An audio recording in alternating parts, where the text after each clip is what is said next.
Ej. Yeah.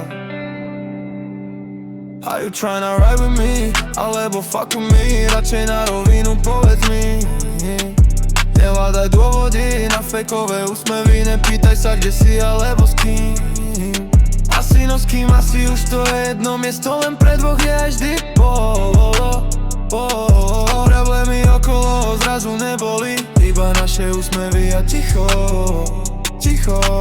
Ticho lieči alebo liečilo. Či sa ti to nepáčilo?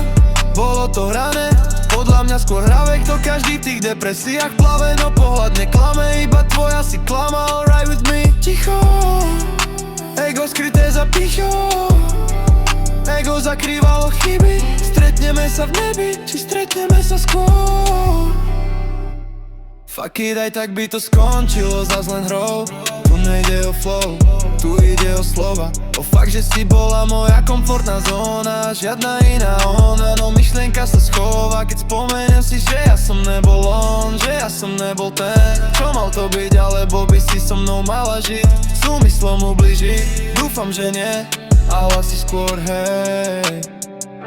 Už zostal len tieň, rozplynul sa sen. Stačil ti deň, že movnem sa viem. No nečakal som, že sa dostanem sem. Tu kde som teraz, pery na perách, hlava nepobera.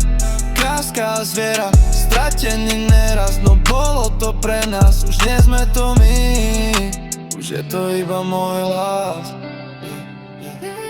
Všetko čo bolo pre túto osnovu, už nevidím nádej. Ja fakt neviem kade, oheň už hasol, aj mesiac zapadol, jak tie chvíle prachom. Už nie je to o nás, ale pod nich hneď o ňom. A všetko vám prajem, aj keď som skurvený laja, svoj miesto si nájdem. Už je to jedno, veď poznáš to.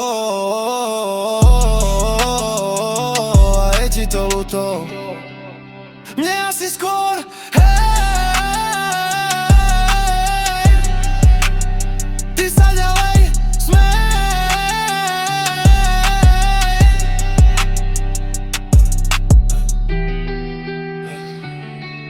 naozaj verím, že na toto všetko zabudnem a že to tak malo byť.